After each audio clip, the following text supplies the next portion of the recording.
नमस्कार दोस्तों, क्या हमारा देश तानाशाही की ओर गिरता जा रहा है? एक महीने पहले ये सवाल जब मैंने आप लोगों से पूछा था, जाहिर सी बात है बहुत से लोगों को शॉकिंग लगा था। लेकिन किसी भी सच्चे देशभक्त के लिए जो सही मायनों में देश की परवाह करता है, उसके लिए सवाल बहुत जरूरी है। कुछ लोगों को डाउट हुआ था कि क्या सही में ऐसा हो रहा है या नहीं हो रहा, लेकिन पिछले एक महीने में जो कुछ हुआ है देश में, उसे देखकर तो यकीनन आपकी आंखें खुल जानी चाहिए। दिल्ली के चीफ मिनिस्टर अरविंद केजरीवाल को बिना मनी ट्रेल और बिना कन्विक्शन के अरेस्ट कर लिया गया। 3 में से 2 इलेक्शन कमिश्नर्स को प्रधानमंत्री मोदी की मर्जी के अनुसार अपॉइंट किया गया। इलेक्टोरल बॉन्ड्स, इतिहास के सबसे बड़े घोटाले की खबरों को टीवी चैनलों से और अखबारों से गायब कर दिया गया। देश की सबसे बड़ी ऑपोजिशन पार्टी कांग्रेस कह रही है कि उनके बैंक अकाउंट्स को फ्रीज किया जा चुका है, वो कैंपेन नहीं कर पा रहे। सालों पुराने केसेस को लेकर इलेक्शन से एकदम पहले इनकम टैक्स डिपार्टमेंट ने इन पर 1700 करोड़ का फाइन लगा दिया। रिपोर्ट किया जा रहा है कि कम्युनिस्ट पार्टी पर भी 11 करोड़ का फाइन लगा दिया।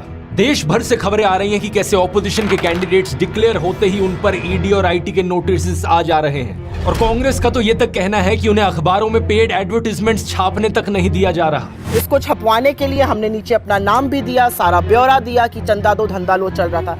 इस विज्ञापन को छापने से मुख्य जो अखबार थे उन्होंने मना कर दिया। ये क्या हो रहा है देश में? क्या इस तरीके से इलेक्शंस लड़ी जाएंगी? हम लोग क्या कर सकते हैं यहाँ पर देश की डेमोक्रेसी को बचाने के लिए? इन सब सवालों के जवाब इस वीडियो में जानते हैं। और कुछ लोग जिन्हें अभी भी लगता है कि डेमोक्रेसी सुरक्षित है देश में अभी भी, या फिर जिन्हें लगता है कि तानाशाही अच्छी चीज होगी देश के लिए, इनके सवालों को भी आंसर करते हैं।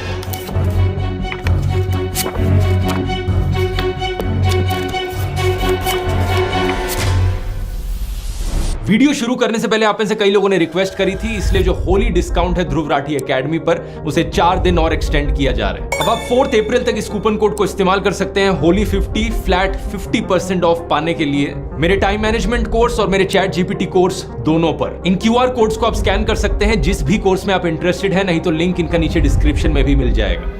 शुरुआत करते हैं अरविंद केजरीवाल के अरेस्ट से। यह आजाद भारत के इतिहास में पहली बार है कि किसी सिटिंग चीफ मिनिस्टर को अरेस्ट किया गया हो, और वो भी तब जब कोर्ट में कोई गुनाह साबित तक नहीं हुआ।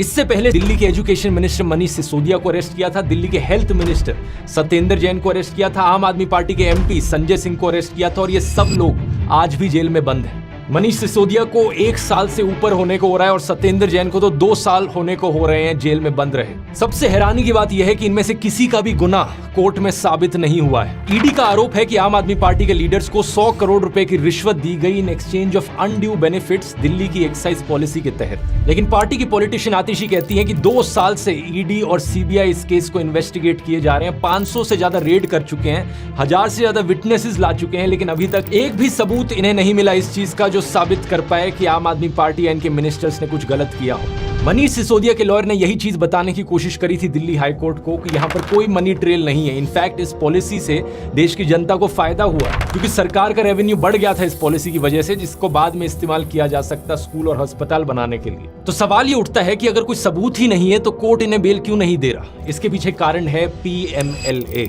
Prevention of money laundering act का कानून। स्पेसिफिकली कहा जाए तो 2018 में जो इस कानून में अमेंडमेंट करी गई थी मोदी सरकार के द्वारा, इस अमेंडमेंट में सरकार ने बेल की कंडीशंस बदल दी, बेल लेने को और मुश्किल बना दिया। बाकी कानूनों में क्या होता है, innocent until proven guilty, bail मिलना आपका अधिकार कंसीडर किया जाता है। लेकिन PMLA में अब क्या हो गया है, गिल्टी अंटिल प्रूवन इनोसेंट, आपको तब तक बेल नहीं मिलेगी जब तक आप अपने आप को इनोसेंट ना साबित करो।